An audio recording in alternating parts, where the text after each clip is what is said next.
Bienvenue dans les enquêtes du Nouveau Détective. Le Nouveau Détective, premier magazine d'enquête sur les grands faits divers, et Engel présente Le Châtelain jouait aux terroristes, une enquête de Laure Arnoux. Caché derrière son pseudonyme, le djihadiste multiplie les messages haineux sur les réseaux. Un musulman qui rampe devant les infidèles n'est pas un bon musulman, c'est un esclave. Voilà des mois que ça dure. Sur Facebook, celui qui se fait appeler Abou Mark prône un islam radical, violent, sanglant. En avril 2020, lorsqu'un terroriste armé fait 3 blessés graves à Londres, il commente auprès d'un de ses contacts djihadistes « C'est un lion, un martyr qui a gagné le paradis d'Allah. Nous écraserons ces occidentaux comme des cafards. » À ses quelques amis Facebook, il leur conseille invariablement de prendre part au djihad. À un jeune Belge radicalisé du nom de Hossein M, il conseille « Si tu veux rejoindre le Niger, il faut passer par un pays que tu peux visiter en touriste, sans visa, comme le Sénégal par exemple. » Et il ajoute « J'ai appris à tirer à l'armée. Je vais me procurer une calache à Paris. » Un danger public, Abou Mark ? Avec une logorée pareille, on imagine facilement son profil. En réalité, le prêcheur de haine n'a rien du djihadiste de base. Abou Mark s'appelle en fait Sylvain. Il a 65 ans, un polo Lacoste et un château cerné d'un parc de 33 hectares. Les raisons qui le poussent à écrire de telles insanités sont assez inattendues. Sylvain est né en 1955 à Courrières, dans le Pas-de-Calais, dans un milieu aisé. Arrivé à l'âge adulte, il refuse de reprendre la marbrerie familiale. Ses parents, catastrophés, l'inscrivent en fac de droit. Puis il divorce et son père quitte le domicile. C'est la dégringolade. Quand sa mère découvre que son fils est homosexuel, c'est le choc, le drame, la déchirure. Déclassé, renié par les siens, le jeune Sylvain tente de s'ouvrir les veines, en vain. Puis poursuit sa vie en solo avec un lourd bagage de frustration. Est-ce là le terreau de sa radicalisation ? Pas vraiment. Au cours des années suivantes, l'homme adopte un modèle de vie plutôt sage. Loin de se marginaliser, il noue une relation avec un dentiste lillois, Patrick, qui le traite avec générosité. Les deux amants s'unissent par un pax en 1999. Comme Patrick l'entretient, Sylvain ne cherche même plus de travail et s'installe dans le rôle d'homme au foyer. En 2012, le couple acquiert un château dans les Hauts-de-France et s'offre une seconde jeunesse dans ce décor grandiose. Passionné d'histoire, l'ancien fils mal-aimé se costume pour guider les visiteurs de salle en salle et met en scène des jeux de rôle historiques. Au milieu des années 2010, Patrick déclare un cancer. Un coup très dur pour les deux hommes.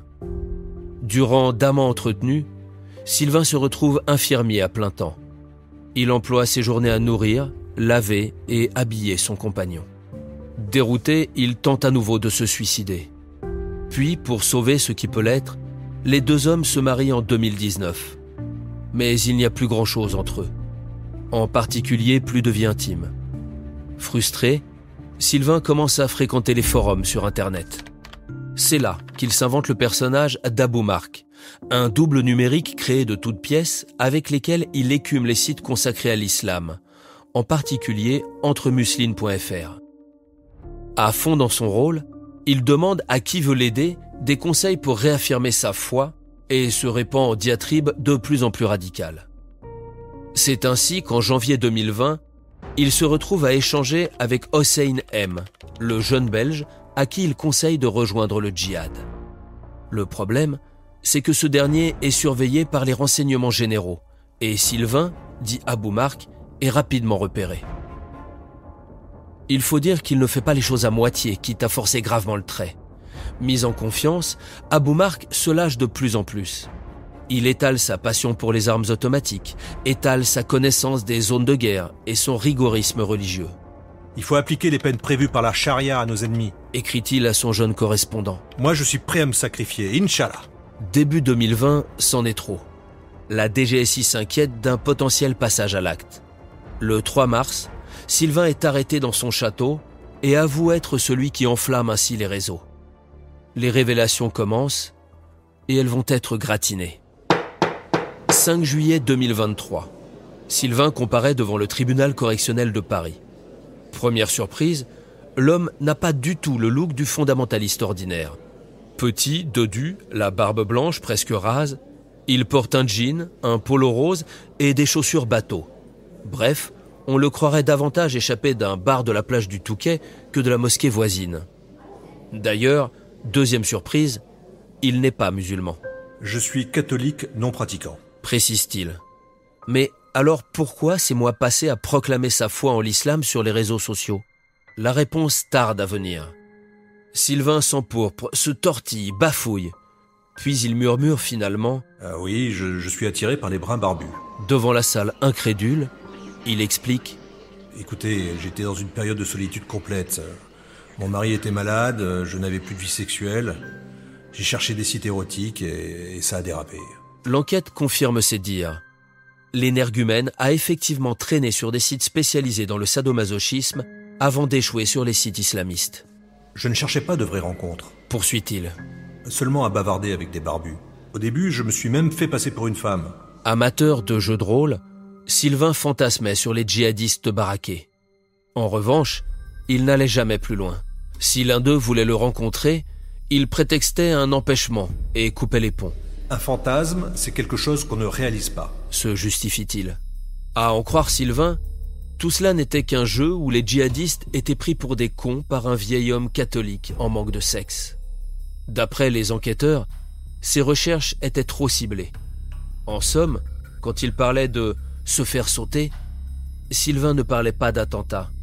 Mais il n'en risque pas moins 10 ans de prison, car la justice a un doute.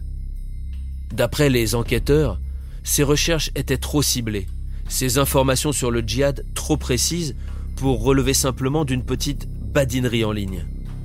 D'ailleurs, on ne l'a jamais vu parler de sexe, mais uniquement de guerre sainte.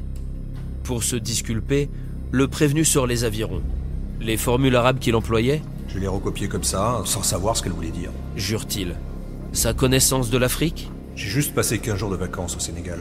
Tout le reste, je l'ai trouvé sur Internet. Vous incitez tout de même vos interlocuteurs à partir en zone de guerre. Insiste la présidente. C'était pour crédibiliser mon personnage. L'individu n'en a pas moins relayé des images révoltantes, comme cette séquence où l'on voit des homosexuels jetés du haut d'un toit avant d'être brûlés vifs. Pourquoi n'avez-vous pas signalé ces vidéos à la police? Demande encore la présidente. Pour moi, ce n'était que des images virtuelles. Répond Sylvain, comme s'il n'avait pas compris que le monde existait derrière son écran. Visiblement contrit, l'homme s'excuse du mal qu'il a pu faire. Accroché à la barre, il semble au bord de l'effondrement. Pas plus ému que ça, la procureure prononce des réquisitions cinglantes. Pour association de malfaiteurs, elle réclame 4 ans de réclusion, l'interdiction de porter une arme, une obligation de soins et 40 000 € d'amende. Maître Nina Galmo, pour la défense, semble atterrée. Ce procès est ridicule, tant l'amateurisme et le manque de connaissances de mon client au sujet de l'islam est criant. Son collègue, maître Gaspard Lindon, renchérit. Certes, mon client a relayé des propos haineux, mais ça mérite quoi? 1 500 € de contravention, pas plus. Puis, pointant l'intéressé du doigt... Non mais franchement, est-ce que ce vieil homme au ventre rond, à l'allure fatiguée, vous fait vraiment peur? Vers 21h30, après une interminable audience, c'est à Sylvain lui-même que revient le dernier mot. L'accusé est épuisé. Son mari est mort il y a 2 ans, et c'est désormais lui qui souffre d'un cancer. « Je ne suis pas un djihadiste. » répète-t-il. « Je veux juste tourner cette page qui me hante. J'ai un autre combat à mener. » Peu avant minuit, le tribunal le condamne à 3 ans de réclusion, dont 1 sous bracelet électronique et 2 avec sursis. Il devra en outre s'acquitter de 40 000 € d'amende. En revanche, son nom ne sera pas inscrit au fichier des auteurs d'infractions sexuelles ou violentes, et la mention terroriste ne figurera pas sur son casier.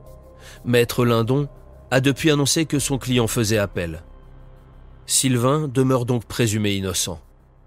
Les prénoms ont été changés. Pour ne rater aucun épisode, abonnez-vous à notre podcast sur votre plateforme d'écoute et retrouvez tous les mercredis nos enquêtes dans le magazine Le Nouveau Détective. Nos podcasts et nos enquêtes sont également disponibles sur lenouveaudétective.com.